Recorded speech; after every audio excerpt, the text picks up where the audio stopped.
कोई भी सपना साकार करने के लिए सबसे जरूरी है सही कोच का होना। चुनिए माइनिंग ट्यूटोरियल 2.1 को और करे अपनी गवर्नमेंट जॉब इन माइनिंग का सपना साकार। Download the app now. तो 4 2 8 हो गया। सभी एंगल 45 और 22.5 डिग्री इस तरह से लगाएंगे हम लोग। उसके बाद एक सेंटर पे लगा देंगे। टोटल 9 बोरहोल, फ्लैंक बोरहोल हो गया। ये जो फ्लैंक बोरहोल जो करते हैं किस एपरेटस के जरिए किया जाता है? चलो तो एक बार फिर से इस टॉपिक को लेते हैं हम लोग। फिर से लेते हैं, फिर से एक बार करते हैं। कोई सुनिए, वाटर लोड एरिया से कितना मीटर पीछे वार्निंग लाइन होता है? वाटर लोड एरिया से कितना मीटर पीछे वार्निंग लाइन मेरा होता है? वाटर लोड एरिया से कितना मीटर मेरा पीछे वार्निंग लाइन होता है? तो एक कितना मीटर 120 मीटर पीछे वार्निंग लाइन होता है। ठीक है, ये जो वार्निंग लाइन होगा उसका कलर क्या होता है? किस कलर का होता है वार्निंग लाइन? किस कलर का वार्निंग लाइन होता है? वो किस कलर का होता है? ग्रीन वर्ज येलो, यानी ग्रीन कलर का होगा। उससे पीला रंग से हम लोग क्या करेंगे, उसको हाईलाइट करेंगे, उसको बोलेंगे ग्रीन वर्ज येलो। इसको बोलते हैं वार्निंग लाइन। नेक्स्ट और एक लाइन खींचा जाता है वाटर लोड एरिया से। एक और लाइन खींचते हैं हम लोग। वो जो लाइन होता है वो कितना मीटर का लाइन होता है? कितना मीटर पीछे? 60 मीटर पीछे लाइन होता है। जिसको हम लोग क्या कहते हैं? इसको शॉर्ट में क्या कहते हैं? स्टैट्यूटरी, क्या बोलते हैं? स्टैट्यूटरी रेस्ट्रिक्टेड लाइन कहते हैं। क्या कहते हैं? Statutory restricted line. कितना दूरी पे होता है ये? 60 मीटर दूरी पे, 60 मीटर। इसका कलर कोड क्या होगा? इसका किस कलर का होगा? ये किस कलर से बनाया जाएगा लाइन? ये किस कलर का होगा? ये वो green verge green. Green verge green मतलब कैसा होगा कि पहले ग्रीन पेन से हम एक लाइन खींच देंगे, उसके ऊपर क्या करेंगे, ग्रीन कलर से ही उसको हाईलाइट कर देंगे। ग्रीन वर्ज ग्रीन हो गया।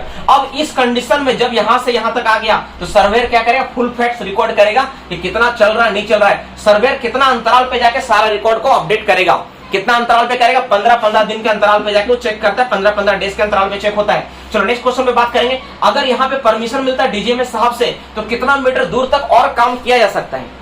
अगर डीजीएमएस परमिशन देती है तो मैक्सिमम कितना दूर तक काम किया जा सकता है? तो अप टू 30 मीटर तक और काम कर सकता है। 30 मीटर दूरी तक और काम किया जा सकता है। लेकिन इसके लिए फिजिकली पार्टिंग कितना शो करना पड़ेगा?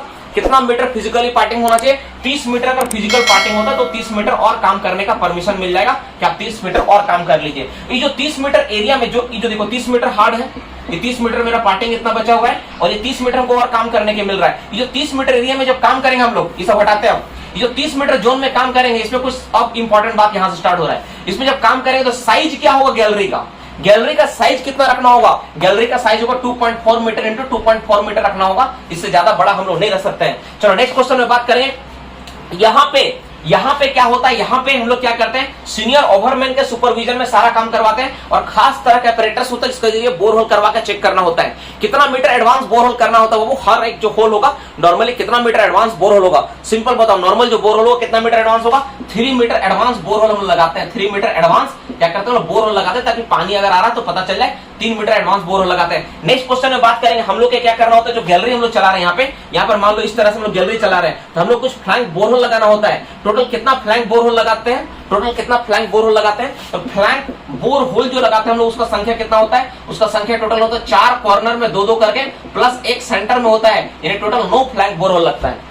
9 फ्लैंक बोरहोल लगाते हैं। जो 9 फ्लैंक बोरहोल जो चारों कोना पे लग रहा है उसका एंगल होता है, चारों जो कॉर्नर पे लगा रहा है उसका एंगल होता है, चारों कोना पे लगाने वाला बोरहोल का एंगल कितना डिग्री होता है? 45 डिग्री का होता है, 45 डिग्री का होता है। और दूसरा जो होगा एंगल कितना होगा? 22.5 डिग्री एंगल पे बोरहोल को हम लोग क्या करते हैं, सेट करते हैं। 22.5 डिग्री एंगल पे सेट करते हैं। सेंटर वाला तो सेंटर वाला, यानी प्रत्येक कोना पे तो टोटल कोना कितना होगा? एक फेस है उसमें कितना कोना होगा? 2 इधर, एक इधर, एक इधर, 1 2 3 4 कोना हो गया ना। 4 कोना में तो चारों में 2-2 करके लगाएंगे तो 4 2 8 हो गया। सभी एंगल 45 और 22.5 डिग्री इस तरह से लगाएंगे हम लोग। उसके बाद एक सेंटर पे लगा देंगे। टोटल 9 बोरहोल, फ्लैंक बोरहोल हो गया। ये जो फ्लैंक बोरहोल जो करते हैं किस एपरेटस के जरिए किया जाता है?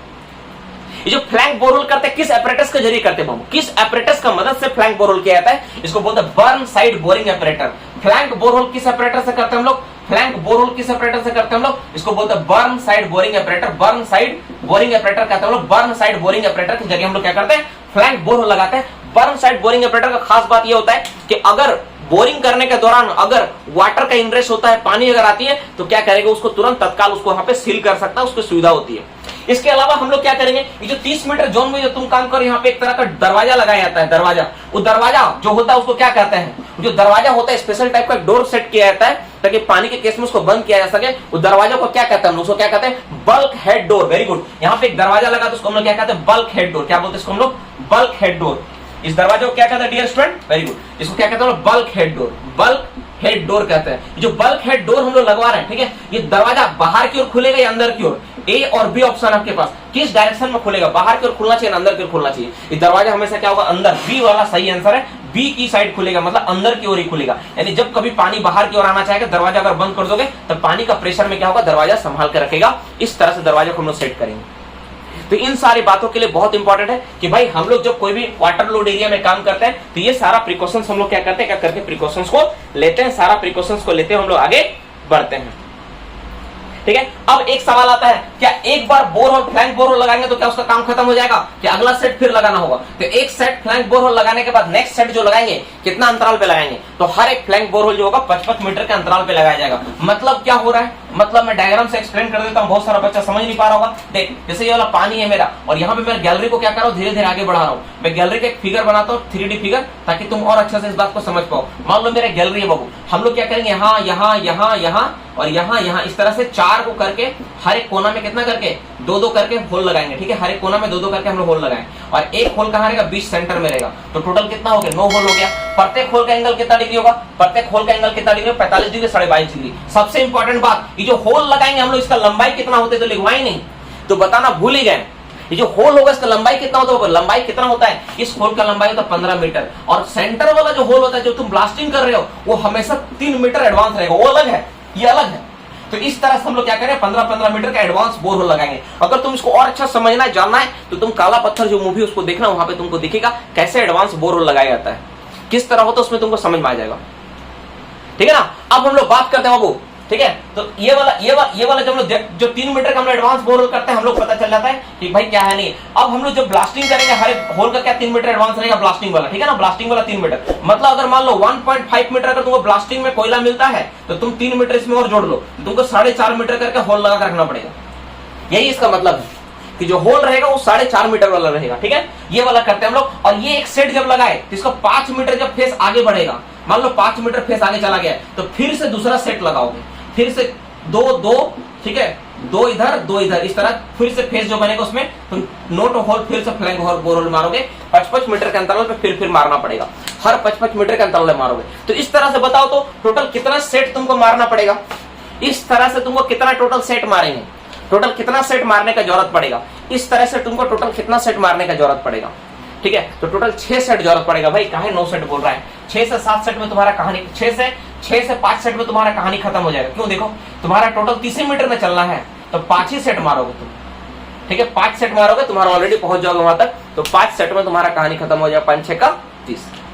ठीक है, तो 5 से 6 सेट जो भी तुम्हारा काउंटिंग उतना तुम मारोगे, तुम्हारा कहानी खत्म हो जाएगा। तो यही इसी चीज को, ये क्योंकि 30 मीटर ही करना, 55 मीटर के मार रहे हो, तो पहला 5 मीटर, दूसरा 5 मीटर, इस तरह मारोगे तो 6 सेट शायद हो रहा है। हाँ, 6 सेट हो रहा है, 6 5 30, इसलिए 6 सेट हो रहा है। 6 सेट मारोगे, तुम्हारा सारा का सारे कहानी खत्म हो जाएगा। तो ये सारा का सारा चीज हो गया। चलो नेक्स्ट क्वेश्चन में बात करते हैं। जो मेरा इंटेंशनल फ्लडिंग होता है, माइंस में अगर इच्छाकृत करके हम बाढ़ लाना चाहे, डुबाना चाहे, प्रीवियस क्लास में समझाए थे कि क्यों करते हैं हम लोग, क्योंकि माइंस में कभी आग लग जाता है तो हम लोग इच्छाकृत तौर पर बाढ़ लाते हैं। तो कितना दिन पहले नोटिस देंगे भाई कि हमको बाढ़ लाना है? तो 14 डेज पहले हम लोग नोटिस देते हैं। किसको नोटिस देते हैं? CI एंड RI दोनों को नोटिस देना होता है। 14 डेज पहले नोटिस दिया जाता है। ठीक है, 14 डेज पहले नोटिस देते हैं हम लोग CI एंड RI। इसी तरह जो डैम कंस्ट्रक्शन होता है कि पानी जैसे कहीं से आ रहा है उसको डैम बनाना है, तो कितना दिन पहले नोटिस देते हैं? ठीक है, कितना दिन पहले? 14 डेज पहले इसका भी नोटिस आता है। 14 डेज पहले नोटिस देते हैं डैम कंस्ट्रक्शन का। अगर डैम बना रहे हो, नॉर्मली बना रहे हो, ठीक है, मिनिमम थिकनेस अगर ब्रिक का बनाओगे तो कितना रखना पड़ेगा? ब्रिक के कंडीशन में मिनिमम थिकनेस कितना? तो 1.8 मीटर। और अगर RCC का बना देंगे तो मिनिमम थिकनेस कितना रखना होगा? RCC केस में 1.5 मीटर का मिनिमम थिकनेस होता है। डैम कंस्ट्रक्शन का फॉर्मूला अगर आपको पता है तो ठीक है, नहीं पता तो एक बार मैं बता देता हूं। क्या आपको याद रखना? ये बहुत अच्छा सवाल है। इसमें फुल फॉर्म के रूप में कुछ एक टर्म के रूप में आपको पूछ सकता है। मान लो इसमें पूछ देगा कि भाई ये क्या है, जैसे H इंटू W, ठीक है, रूट W बाई क्या होता है? 8S होता है। बहुत बार इस टर्म को ना, इन दोनों को मिला के क्या लिखता है? W टू द पावर 3/2 लिखता है। दोनों का मतलब यही है। ठीक है ना? आप ऐसे याद करो या फिर W का पावर 3/2 लिखो, उसका मतलब यही निकलता है। ठीक है, यही होता है। अब यहाँ पर क्या है? H का मतलब क्या होता है? हेड ऑफ वाटर, वाटर का हेड होता है। W का मतलब क्या होता है? W का मतलब होता है width or height. Which one is more? Which or height, जो अधिक हो। ठीक है, जो अधिक हो वही लेंगे। गैलरी का लेंगे, ठीक है, ठीक है, जो अधिक होगा वो लेंगे। विच वन इज मोर, जो अधिक होगा वही लेंगे। और W का मतलब हो गया, S का मतलब हो गया, S का मतलब हो गया, S का मतलब क्रशिंग स्ट्रेंथ ऑफ मटेरियल। जो तुम मटेरियल यूज कर रहे हो ना, क्रशिंग स्ट्रेंथ ऑफ मटेरियल जो यूज कर रहे हो उसके बारे में। अगर देखो, अगर तुमको इतना में, अगर तुमको नहीं संतुष्टि मिल रहा है कि सर इतना पढ़े हमको नहीं संतुष्टि मिल रहा, हमको समझ में नहीं आ रहा है, घबराने वाली बात नहीं बहू। सारा कंटेंट ना, जितना भी है ना, सब कंटेंट एप्लीकेशन में अपलोड कर दिया है। चुपचाप से जाके वहां पे एक बार देख लो, सब चीज समझ में आ जाएगा। थोड़ा सा टाइम लगेगा, तुमको समझ में आ जाएगा, ठीक है ना, तुमको समझ में आ जाएगा। वो अगर किसी को, बच्चा को समझ में नहीं आ रहा, इतना समझाने के बाद भी कि नहीं समझ में आ रहा, देखो ये क्या है, रिवीजन क्लास है। यहाँ पे हम एग्जाम का तैयारी करने बैठे, ना कि हम पढ़ाने बैठे, ये समझ लेना पहले दिमाग में। तो बाबू हम लोग के पास ये मजबूरी है कि हम लोग थोड़ा स्पीड में करेंगे, ये थोड़ा स्पीड में चल रहा है, थोड़ा स्पीड में चलो, बस थोड़ा स्पीड, ज्यादा स्पीड नहीं है, ठीक है। चलो, तो अब हम लोग बात करते हैं, इसके बाद हम लोग यहाँ पर बात करते हैं, ये सारा का सारा चीज हो गया मेरा। ये नेक्स्ट क्वेश्चन, फ्लोटिंग जो स्विच होता है, ठीक है, कहां पर सेट करना होता है फ्लोटिंग स्विच? फ्लोटिंग स्विच को कहां पर सेट करते हैं हम लोग? फ्लोटिंग स्विच कहां पे सेट करते हैं? River, top of the river set करना हो तो ये, ठीक है। कितना पार्ट, फॉल्ट प्लेन जब रहेगा तो कितना पार्टिंग छोड़ेंगे? फॉल्ट प्लेन के केस में कितना पार्टिंग छोड़ा जाता है? तो 7.5 मीटर से 10 मीटर का पार्टिंग छोड़ते हैं हम लोग। 7.5 मीटर टू 10 मीटर का पार्टिंग होता है। चलो, रेनी सीजन में कोई कॉम्पिटेंट पर्सन जाके हर एक सरफेस वाटर को चेक करेगा, कितना अंतराल पे? रेनी सीजन में कितना दिन पे चेक करेगा? 14 डेज पे चेक करेगा। नॉर्मली दिन में कितना दिन पे चेक करेगा? नॉर्मली कंडीशंस में वो 30 दिन में जांच करता है। जो मैनेजर साहब होते हैं वो सारा सरफेस प्रिकॉशंस को कितना अंतराल पे जांच करेंगे? तो 3 महीना में जाके एक बार करके जांच करके देखते हैं कि सारा कंस्ट्रक्शन जो भी तुम बनाए, जैसे डैम है, पानी का है, एचएफएल का जो मार्किंग है, बाकी चीजें सही है कि नहीं। एचएफएल के बारे में कौन जाके चेक करेगा कि एचएफएल सही से है कि नहीं? एचएफएल के बारे में जो चेक करना होता है, कौन जाके चेक करता है? किसके द्वारा? एचएफएल का मार्किंग कौन मेजर करता है? कंपिटेंट पर्सन तो चेक करेगा, लेकिन मार्किंग सही से है कि नहीं, पानी बढ़ रहा है कि नहीं, इसके बारे में कौन जांच करता है कि पानी बढ़ रहा है, कितना पानी बढ़ रहा है, किसके द्वारा जांच किया जाएगा? तो नॉर्मली सर्वेयर जाके सारी चीजों को चेक करते हैं कि पानी बढ़ रहा है तो कितना पानी बढ़ रहा है, उनके द्वारा मेजरमेंट होता है, वही बताते हैं ये सारी चीजें हो रही है, ठीक है। तो ये सारा का सारा डिटेल्स आज का सेशन में हम लोग लिए, किसके ऊपर लिए? डस्ट के ऊपर हो गया, और किसके ऊपर हो गया? इनंडेशंस के ऊपर हो गया। 2 टॉपिक आज हम लोग फुल्ली एकदम रिवीजन किए, पूरा कंप्लीट टॉपिक था, ठीक है। एमसीक्यू से रिलेटेड एकदम हर एक बात है ना, जितना भी था, किसके ऊपर आज हम लोग किए? तो एक डस्ट वाला किए और एक तुम्हारा इनंडेशन वाला किया, और प्रीवियस क्लास में हम फायर वाला किए। तो फायर, डस्ट, इनंडेशन तुम्हारा जाके खत्म हो गया। डस्ट, फायर, इनंडेशन जो था रिविजन पूरा खत्म हो गया। अब इसके बाद क्या बच रहा है? अब बच रहा है तुम्हारा गैस वाला और एक्सप्लोजन वाला। ये वाला हम लोग आगे क्लास अभी हम आगे हम लोग करेंगे, ठीक है, इसको हम लोग देखेंगे। मेरे साथ यहाँ तक बने रहने के लिए आप सबका बहुत बहुत धन्यवाद। अगर आप भी मेरे से जुड़कर गवर्नमेंट जॉब की तैयारी करना चाहते हैं तो डिस्क्रिप्शन में दिए गए ऐप का लिंक को डाउनलोड करें और आज ही मेरे साथ जुड़कर तैयारी में जुड़ जाएं।